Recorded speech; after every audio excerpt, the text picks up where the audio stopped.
Do you love the thrill of a good scary movie? The suspense and climax of a terrifying monster or a ghastly ghost? But it's all fake, right? Or have a few films blurred the line? Today, we test the believability of the haunted sets in films The Exorcist and Poltergeist.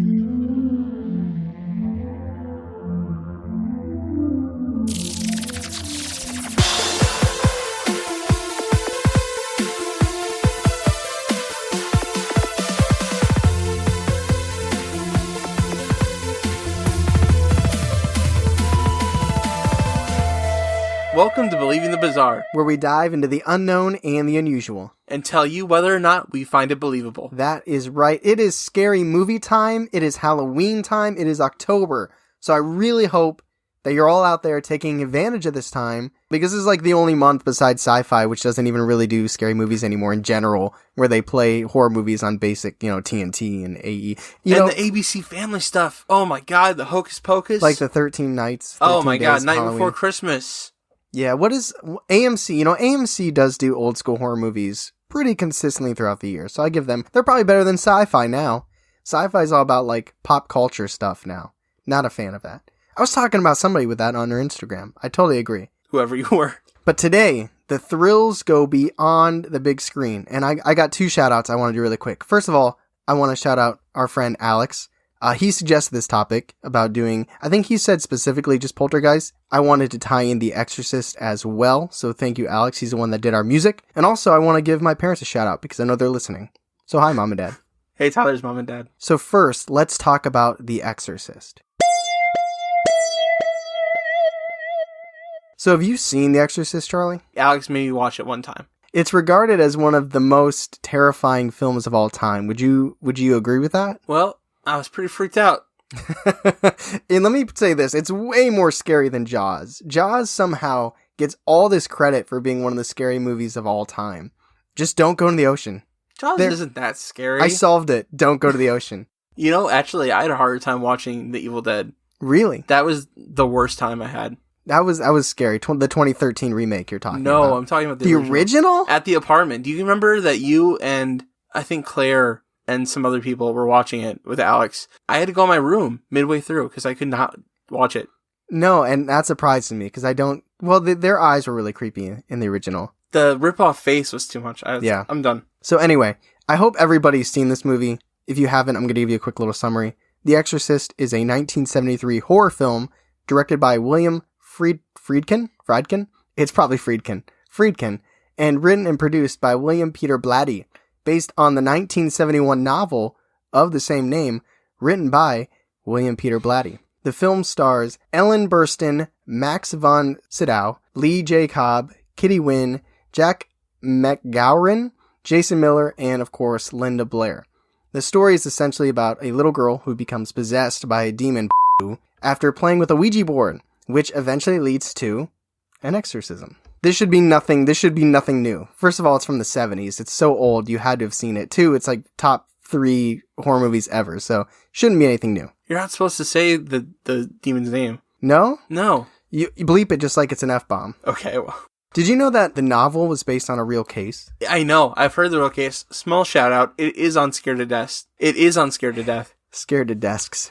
Scared to Desks podcast. That's a school joke. Yeah. But there was a 13-year-old boy who had an exorcism at a psychiatric clinic in 1949. Apparently, the exorcism was cut short when the boy managed to get free of his restraints, pull out a bed spring from his mattress, and slash at a priest's arm. It is crazy. It's a crazy story. I have no better time to plug this as well. I'm watching a new TV show, streaming show on Netflix. It's called Evil. I've heard of that. I really like it. I really like it a lot. It's really good. So if I'm watching the show called Naruto. Naruto Uzumaki. I don't know what that is. It's an anime.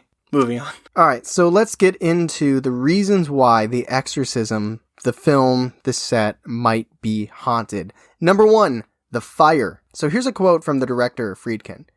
Quote, "One day at 4 a.m, I got a call from a production manager, and he said, 'Don't bother coming to work this morning. The set is burning to the ground right now as we speak.' So filming was delayed after the New York City set caught on fire and it ended up destroying what was supposed to be the family's home. Apparently, a pigeon found its way into the circuit boxes, and it caused the fire. There's no word on the pigeon if it made it out okay. But even if it did, it'd be dead now because this is the 70s. Oh, man. That's crazy. That's very New York. Is it? It's very New York. Yeah. The pigeon was flying with a slice of the really thin pizza. It was on its way to Central Park to get a hot dog. And I'm flying here. Oh. Hey. But eerily enough, the only part of the set that was left untouched by the fire was Reagan's room, which is the little girl that gets possessed. What? Only part of the house. No. So apparently, Blatty and Friedkin, the writer and the director, they regularly brought a priest in to bless the cast, the crew, and the set when the set moved after the New York City fire. 2. Injuries. During the filming, actress Ellen Burstyn, who played Reagan's mother, was actually injured when the possessed Reagan, the character, threw her to the ground. The take was actually used in the film, and the blood-curdling scream that Ellen lets out is real, and apparently the injury still bothers her to this day. I don't know if it's like a back or an arm. That's a little girl. A little girl threw her to the ground. Well, it probably wasn't the throw, it's probably the fall, I imagine. But even still, so like a 13-year-old girl had enough rotation onto this woman to mess her up. Yeah, bad She out. had some like judo stuff. She didn't land well. Yeah, no. Everybody was back there like 2, 3, 2.5. When filming one of the possession scenes, Linda, the little girl that played Reagan, was thrown out of bed when a piece of rigging broke, and it caused her to really badly injure her back. So another injury. Wow. So those are the injuries. Now let's get into some of the deaths that are associated with the film.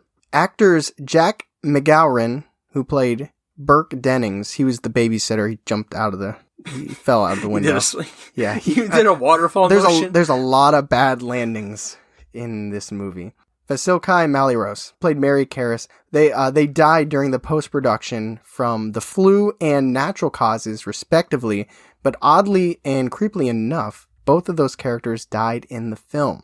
Other deaths that occurred during the filming of The Exorcist include Linda Blair's grandfather and Max von Sydow's, who was the priest, his brother, who actually died on the very first day of shooting for Max's character.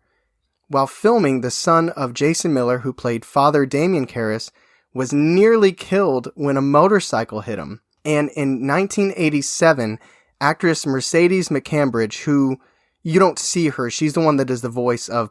She was the victim of a horrific tragedy when her son murdered his wife and children before taking his own life. So it was like her family. It's kind of like showing how the people in the film, some of them obviously did die, but it's like how it's branching throughout their entire lives. Yeah, it's infecting everybody like a disease. Also, crazy stories on how actress Mercedes McCambridge, the voice actress of the demon, started doing that voice. She started drinking and smoking non-stop throughout the recording, and she even requested herself to be tied to a chair when she was doing the voice acting, just because that's how the character was. Like, it felt like, they're kind of contained. That's really method. Very method. Very intense. So now we covered the fire, the injuries, and the deaths. Another thing, Linda Blair, the actress that played Reagan, had to be followed around by an armed bodyguard for 6 months after the movie landed in theaters because of all these religious extremists who thought they were glorifying Satanism, which wouldn't make sense that they would want to kill her, because that's kind of goes against the religious thing. But I guess maybe not just the religious extremists in the people in power, like priests or whatever, but just everyday people that thought that this might spark a whole generation of people that, turn to Satanism. They were not fans of Linda Blair's acting and the makeup and everything. So yeah, for 6 months until all that died down, she had an armed bodyguard. That's really intense. And a lot of people thought not just the set or the actors were cursed, but there were people that believed the actual film itself was cursed, and that by just playing it through a projector, you could actually invite a demon and a demonic possession to come through. When it was first released, the film was banned in every Middle Eastern country except for Lebanon. Lebanon was like, no, it's cool. It's cool. Watch it. It's spooky. During one of the premieres, the audience had to fight their way through a torrential downpour, which was accompanied by thunder and lightning, everything you'd expect in a downpour. But people inside the theater claimed to hear horrific, almost demonic cries coming from outside once the film started rolling. And at one point, a woman got so terrified, so freaked out and frightened by the movie that she passed out, fell, and broke her jaw. Huh. I don't give a fuck. She actually tried to sue the filmmakers because she claimed that subliminal messaging in the film caused her to faint and the accident. And this is kind of strange, but Warner Brothers actually settled outside the court for an undisclosed amount of money. There was no lawyer that was like, sounds like a her thing. Yeah.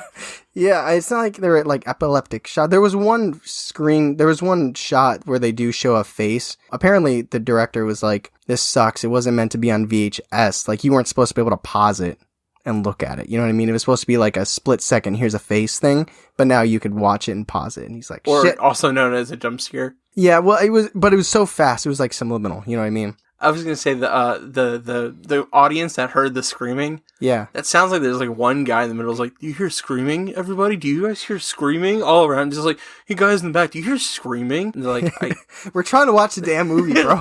Shut up. You're gonna be screaming here in a second. I kick your ass if you don't shut up." So let's cut to Poltergeist. Now, Poltergeist. Poltergeist came out in 1982, about 10 years after The Exorcist, 9 to be exact, because we can math up in here, and it became known as one of Hollywood's most cursed films. So, I assume that you've seen this as well. I really hope people have. Have you seen Poltergeist, right? Alex would probably kill you if you didn't. He made me watch this one too. I figured. So the film involves a haunting of the Freelings family in California. There's a bunch of paranormal events that temporarily ruin their lives. Basically, their youngest daughter, Carol Ann, disappears into this creepy, ghostly portal. Her voice comes out of this TV. The popular line, "They're here." Yeah, which I didn't know it was from the... I thought it was about an alien. Oh, really? That's what I thought it was before I watched it. Yeah, I feel like it's... when it comes to horror movies, that's kind of up the, here's Johnny from The Shining, and then they're here. I feel like these... I don't know if there's a more quotable line from a classic horror movie. There probably is. I'm probably completely missing it. And so many things have used that. Yeah. Because it's so ominous, because that little girl, they're here, knowing before anybody else, which is like, of course they would. And everybody hates the clown, and we'll get to the clown. But you know what always freaked me out about this movie? Was that scene where the dude is eating the chicken, and then the steak is crawling across the counter, and then he goes into the bathroom and starts ripping his face off. Oh yeah, that's the worst scene. I mean, I know that the anticipation of the clown is what gets people, and it's one of the most memorable things about the movie. But the ripping the face off, and I recently watched it, and the effects are not up to par, but for the time. But anyway, so let's dive into some of the paranormal things about Poltergeist. So there's this scene where Diane, the mother of the family, played by Jo Beth Williams, she falls into a pool, but it's not a pool of water, it's a pool of skeletons. Now you'd think... But there's water in the pool too. Well, yeah, I know, but I mean, I'm trying to set the scene here. Oh, I'm sorry. Now you'd think that maybe the director went to Spencer's. I don't know if Spencer's existed in 82. Maybe Walmart. He's like, hey, can I get, a couple of those skeletons in the back? And then you bring them to the set. But somehow, some way, they decided that, no. It would be so much cheaper if we just used real skeletons, not fake ones. Cast had no idea. They didn't even know? They had no idea. In an interview with Jo Beth Williams, she said, "In my innocence, I assumed that these were not real skeletons. I assumed that they were prop skeletons made out of plastic or rubber. And I found out, as did the crew, that they were using real skeletons because it's far too expensive to make skeletons out of rubber." She's off the set, picking up heads, going, "Brr, brr, brr, brr." I know, she's making them talk and shit. And it was real. I wonder, but donated by science? Did they go dig up somewhere? And it's like a contract, you to be a movie star, but only after you die. Oh, God. So speaking of the clown scene that I referenced earlier, Oliver Robbins, who's the middle-aged son, or the middle child, the boy, who deals with the clown in the movie. Apparently, he was strangled by the animatronic clown. I'm not saying that the clown was real and it tried to kill him. I just mean, they didn't have effects back then. It had to be a real mechanical clown. A practical effect. Yeah, and it grabbed him and it was choking him. And Steven Spielberg actually had to go and save him. Wow. Scary Movie has a scene with the black guy. With the black guy? With the black guy and a clown. It's like the parallel of that, the skit version of that parody. I have no idea what you're talking about. Oh, it's so funny. He literally fist fights this clown. It's the funniest thing I've ever seen. What movie? I think Scary Movie. Oh, Scary Movie. I thought you were like, there's this Scary Movie I saw. No, Scary Movie has a parody of that scene with the black guy, and it's hysterical. I got you. So now that we're talking about funny stuff, let's go on to the Poltergeist death curse. Oh my god. There are a lot of deaths associated with the film series. We're going to kind of look at it as a span of the multiple series. Right, because there's more than one. There's 4, right? If you count the remake, I think so. I think there's 3 original films and then the remake. But anyway, let's get into some of the Poltergeist death curse deaths. Killings, deaths. Dominique Dunne. It was the oldest daughter in the original film. Really? Yep, just 4 months after the film was released. So it was the day before Halloween, 1982, same year that the film came out. So October 30th.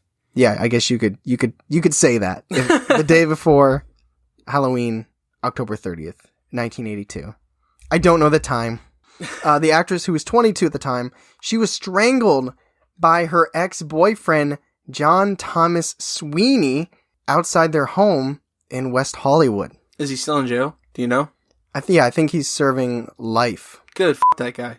So it says that prosecutors, they wanted a murder conviction that would have given him 15 years to life, but the defense attorney must have been a really good one, because it ended up being about 3 years and 7 months for him. Yeah, but it wasn't necessarily, well, I mean, it was. He didn't kill her on sight. It wasn't, she died in his hands. She actually went into a coma because of it, but she never gained consciousness again, and she died 5 days later after going to the hospital. That sucks. That really sucks. She was 22?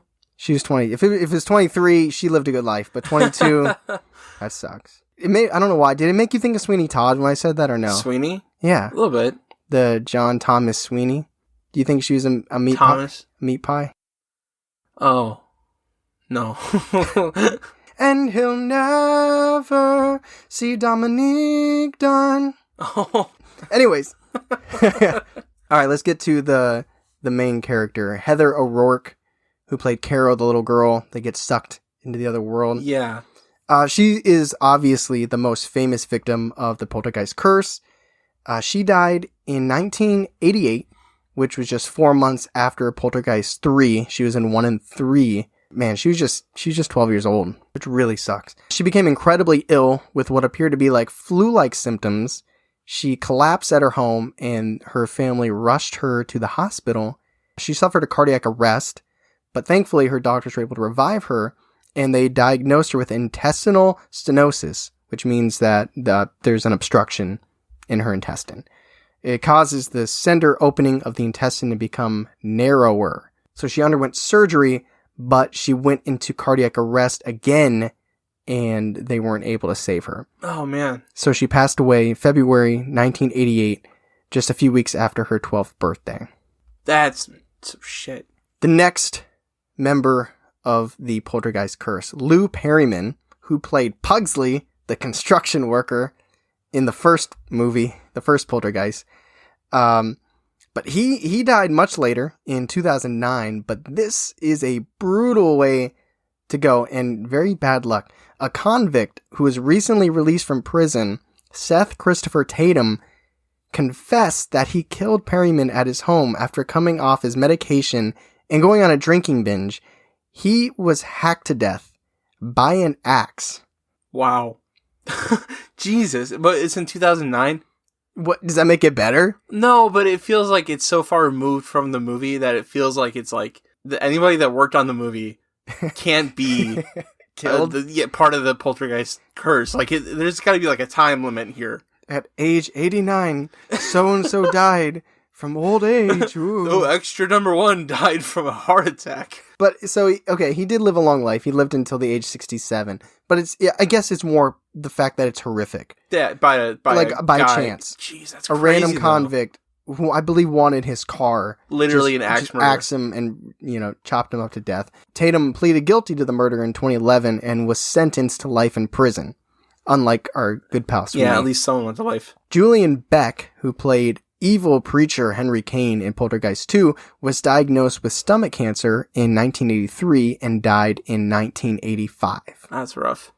Will Sampson, the actor who played shaman/medicine man Taylor in the second Poltergeist, who, interesting enough, he thought also that it was bad juju that they used real skeletons in the first film, and he actually offered to do a real-life exorcism. Now, they say exorcism. To me, it felt like... Now, you know what? It's up for discussion. Okay, let me put it this way. If you wanted to... I'm trying to say this without saying the word. If somebody was going to a house, a location, I would say cleanse. I wouldn't say exercise. Is it the same? No. It's not the same. For me, it feels like he cleansed it. It depends on the person. Like, it could be called an exorcism. It's similar. But nobody really knows, because apparently he did it at night and alone, but the cast did say that they felt relieved afterwards. So maybe, like you in your house, he walked around the area with a candle and some sage and stuff, and then his neighbor watched and was like, Oh, fun fact. My aunt's a shaman. Really? Yeah, she's a certified, but she's taken like the lessons and she's a shaman. She got her certification. Yeah. She has it up on her wall over her desk. Yeah, next to her doctorate. The haunted desk. Scared to desk. However, Sampson, who had long-time health problems as he suffered a degenerative condition called scleroderma. Oh, okay. Scleroderma? Sclerodermia? I don't know. Scleroderma. I'm not a medicine Which man. affected his heart and lungs. He underwent a heart and lungs transplant in the summer of 1987. Probably thinking 2 birds, 1 stone. Yeah. Like, I need a heart and a lung. And while you're in there... That's a lot. Like, like you don't just like check your tire pressure. Yeah, I need a whole body oil change up in here. We shouldn't be joking, because during that surgery, that time, a year after the second movie, he died post-operative kidney failure. I think it was just a really too much to do in one surgery. Too much. I know. It's just a lot of stuff going on. Too many threads.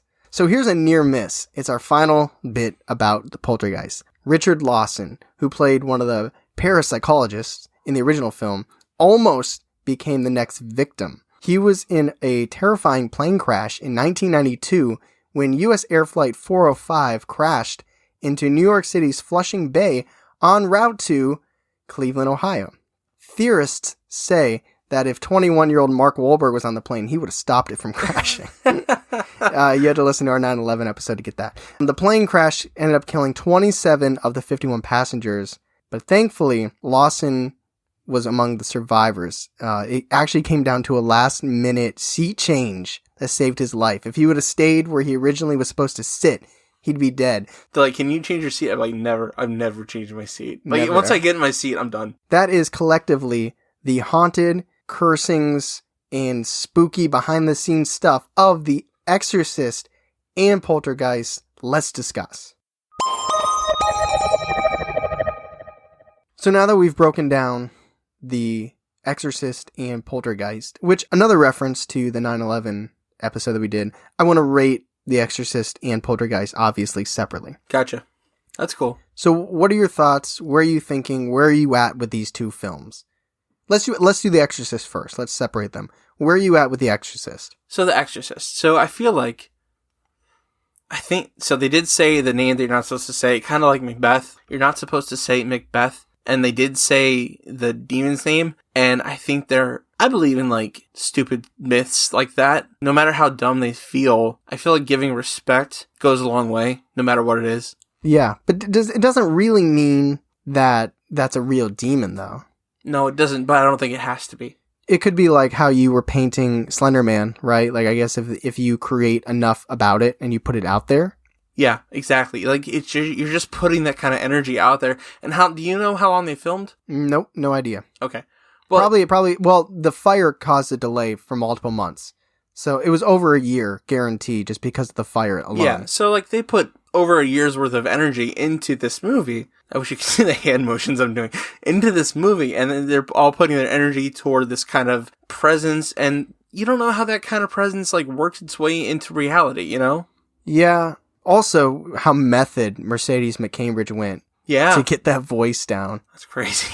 And it is, I mean, I feel like it's unusual how it's still so terrifying. It just looks like if I'm scrolling through a website page or even social media, if you see like a scary image, like the Nun was creepy, I guess, if you're into that thing. But it's like, ugh. But when I'm, scrolling through a page and I see a picture of Reagan possessed, those are one of the things that I like. I don't even like looking at it. I don't like looking at still images of it. Like the makeup and effects for this film are so freaking good. It's like, is it really that good, or is there something extra about the film that just makes it extra spooky? But that's just my own personal opinion. I can't really speak for an entire generation of moviegoers. No, but I totally understand that. I feel the same way. Maybe they weren't particularly good, but maybe there's something else behind it. The fire is probably the biggest thing for me, and the fact that it left the area where she was being possessed alone. The injuries are it just feels like an unsafe set. Somebody got pushed, they fell down. Somebody was, a possession scene already seems like, I feel like nowadays when you watch a movie like that, they look for a contortionist to do it. Back then they probably didn't. I don't think Linda Blair was a contortionist. So it would make sense doing like those movements that you would hurt yourself. It's kind of like an athlete getting hurt. It's kind of like, well, yeah, when you're that active and you're doing irregular motions, that's going to happen. The deaths, the flu and the natural causes don't really feel like much. And I like the whole idea that she had to have a bodyguard. That's more societal terror and the fact that people are crazy more than anything. People are nuts. I don't know. That little girl doing judo moves to the mom hurt her. I think it's just a push, but I don't know. It feels like a flip. Like over the shoulder. Yeah, it feels like John that. Cena. Yeah. Took her from the top bars. I'll give this one first. I feel skeptical on The Exorcist. I feel like it's viable. Viable? Yeah, I feel viable. I think the fire is the only thing that's keeping it out of unbelievable for me. The energy around it is because there's a lot of vibe around that movie. I agree. And it goes into the discussion of, can you conjure up that type of negative energy? And when you do, what happens, Yeah, exactly. That's where it falls into. So speaking of films where I think that's absolutely the case, Poltergeist. Oh man, like it is. Deaths involved in this are insane. There's no way I could have structured this episode going Poltergeist and then Exorcist, because I just feel like it ramps up. Oh yeah, absolutely. The deaths, it's just like it's so many different, like the plane crash that almost killed the guy, the murders, the strangling which led to the coma, the axe killing, which is many years later and kind of random. I get it, but it's just okay. Here's the biggest thing. Here's the biggest difference. Real skeletons. Like that's where, like, I totally agree with Will Sampson. Like maybe using real skeletons wasn't a great idea. Did they read the screenplay? Did they see the script? It was on ancient burial ground, which led to all the bad paranormal stuff happening. It's like using the script. They put their coffee on it, like a coaster, and they're like, hey, let's get some real skeletons. That's so ironic. It's just so ironic. How was I supposed to know something bad would happen? How about your fucking film? It's you did this. So that instantly gives this one, I mean, there's the deaths are more intense. I actually very last minute found out about the animatronic clown really choking the kid. That's creepy in a different way. I'm going to post that scene from Scary Movie. Yes, please do. Yeah. But the using real skeletons, it just seems like you're setting, like where The Exorcist might have invited bad energy or conjured up something just from kind of being so sucked into that terrifying movie. I feel like Poltergeist just went the next step by using real skeletons. I agree. It's like not even just using and handling real skeletons, but using them in like a demeaning way, because basically they're using it for art to make money. Yeah, they didn't even they probably didn't give them credit or anything. They didn't get their SAG recognition. In the cast, they have the names of the skeletons. Bob Henry, skeleton number 1. Which one was number 1? What if you found out your family member was one of those skeletons? Oh, Well, it depends what kind of family you got. Yeah, that guy was a piece of shit. Good. Fun fact, I guess I could have said this earlier, but the boy that was strangled by the clown, Robbins, he actually came out and dismissed the whole curse. This is his quote. To be completely honest, I don't think anyone that was involved in the movie ever really took the curse seriously. There's no curse. It's just tragic coincidences. With this curse mythology, I never spoke to Steven Spielberg about it, but I guess he thinks that the events that took place were horribly tragic and awful, but they had no relation to the events that took place on set. So basically, he's like, yeah, I could see where people are coming from. They can connect the dots. But what does it say if even one of the actors themselves that were in it, involved in it, don't necessarily take it seriously? I think Robin's an idiot. I think it's believable. Yeah, you almost died by a mechanical clown. Maybe you're not who we should be listening to. Yeah, believable for me. Oh, man. I'm somewhere between viable and believable. Oh, man. Yeah, you know, they really should not be messing with real aliens. I was trying to think, what did you say for Exorcist? Viable. Yeah, I'll roll with you here. I'll say believable. They really should not be using real skeletons, and there's just too much horrific stuff that have happened since. It's just really weird. Bad juju. Bad juju.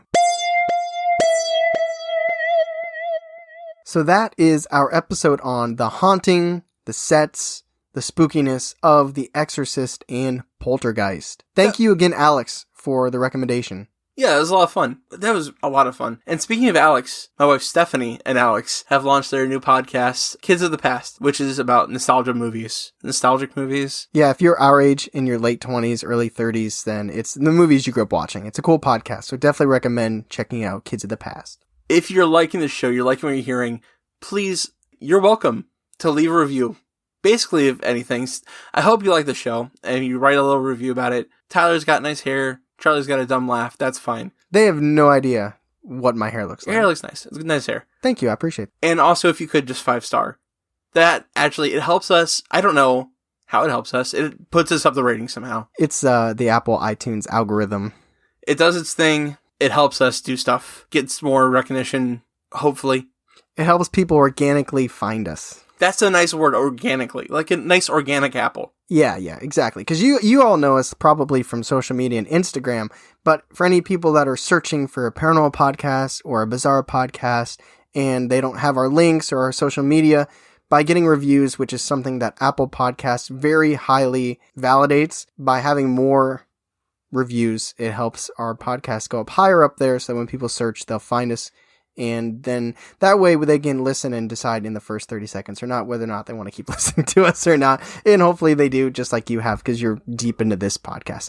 Organic bacon's really good too. You know what I mean? I don't Organic stuff. I don't really eat meat. Good. Organic eggs. I don't know if they're brown, aren't they? They're good. Why are they brown? Because they're organic. So? Whether your chicken's organic? I mean, technically it is. Everything's living is organic. They use the white pesticide on it. Anyway, thank you so much, everybody, for listening. We appreciate it. We appreciate the engagement. As always, I'm Tyler. And I am Charlie. And catch us next week on Believing the Bizarre, a podcast as bizarre as you are.